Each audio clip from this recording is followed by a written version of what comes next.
Bonjour, je vais à travers les quelques diapositives qui suivent vous parler du phénomène que vous allez vivre, à savoir l'éclipse annulaire du Soleil.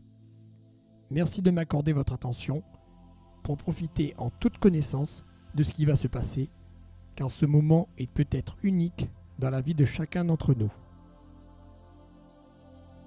L'éclipse de Soleil à laquelle vous allez assister dans quelques minutes maintenant est l'un des phénomènes naturels les plus spectaculaires que nous puissions observer.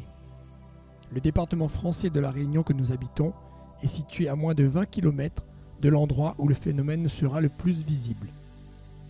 Nous devons tous, avec les moyens mis à notre disposition par le rectorat et ses partenaires, observer cette éclipse dans les meilleures conditions de confort et de sécurité qui soient.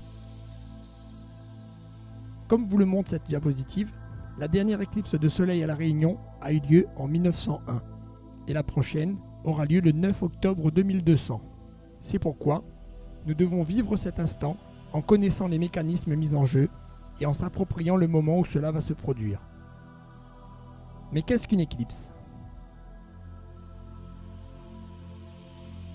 Dans une journée ordinaire, la configuration spatiale du Soleil, de la Terre et de la Lune est celle représentée sur la diapositive que je vous ai montrée.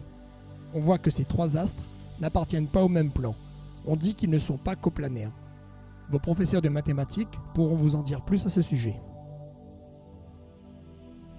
Exceptionnellement, aujourd'hui, entre 12h22 et 15h42, non seulement Soleil, Terre et Lune seront coplanaires, mais en plus, ces trois astres seront alignés, comme la diapositive que vous observez vous le montre.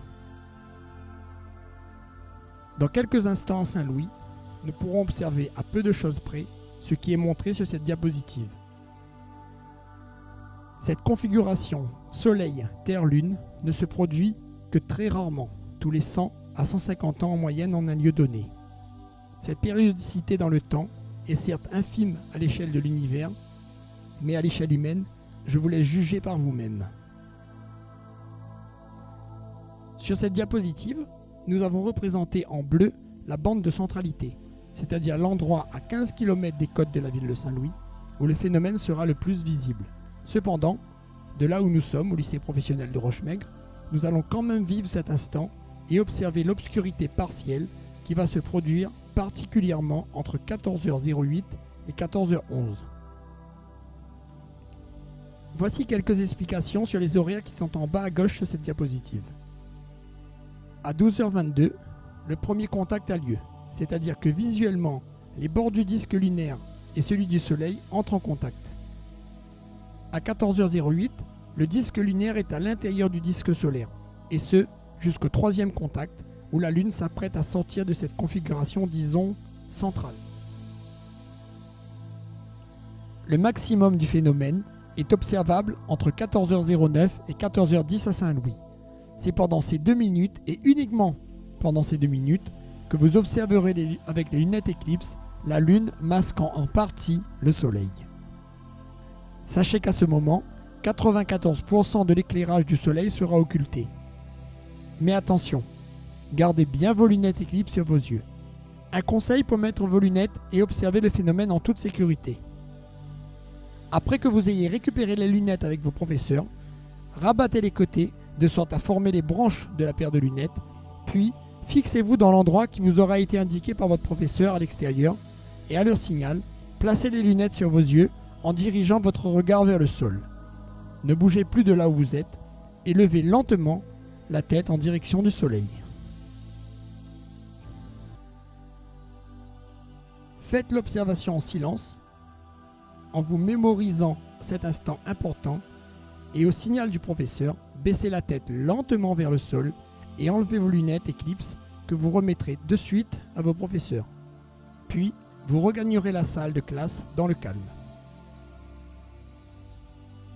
Certains pourraient se demander, mais pourquoi toutes ces précautions si le Soleil ne fournit que 6% de son énergie habituelle ? La diapositive suivante nous apprend que si vous regardez sans précaution une éclipse de Soleil, vous risquerez une brûlure grave du fond de l'œil. Au moment de la brûlure, vous ne ressentez aucune douleur. C'est quelques jours après que des taches noires apparaissent dans votre champ de vision pour progressivement, selon le degré, entraîner la perte de la vue définitive ou partielle. Lors de la dernière éclipse visible aux États-Unis le 11 juillet 1991, on a dénombré plus de 1000 cas de perte de vue définitive et plus de 10 000 cas de perte de vue temporaire, allant de 6 mois à 1 an. Et sachez qu'il reste toujours des séquelles. C'est pour toutes ces raisons qu'on vous demandera de placer les lunettes d'éclipse sur vos yeux, de ne pas observer directement le soleil avant, pendant et après l'éclipse, et surtout de restituer les lunettes à vos professeurs après l'observation. Les lunettes qui ont été fabriquées pour l'éclipse et achetées par le rectorat sont réalisées à l'aide d'un polymère noir spécialement conçu pour arrêter 99,99 999% des rayons du soleil. Elles sont certifiées, agréées et labellisées CE. Elles transmettent une petite partie du rayon infrarouge. C'est pour cette raison qu'il ne faut pas les utiliser ou les réutiliser en continu et que vous devez les rendre aussitôt que l'observation aura été faite. Sachez également que les élèves de la classe de première bac pro électrotechnique de 2015-2016 ont eu une formation éclipse et ont fabriqué des lunettes astronomiques avec filtre pour observer le phénomène. Que le lycée a acheté dans le cadre de cette éclipse un SolarScope qui permet une observation de l'éclipse de manière collective et sans aucun risque pour les yeux. Voilà, la présentation est maintenant terminée. Il ne me reste plus qu'à vous souhaiter une bonne observation. Respectez bien les consignes qui vous ont été données précédemment et vous verrez que tout va très bien se passer. Merci pour votre attention et bonne éclipse à tous.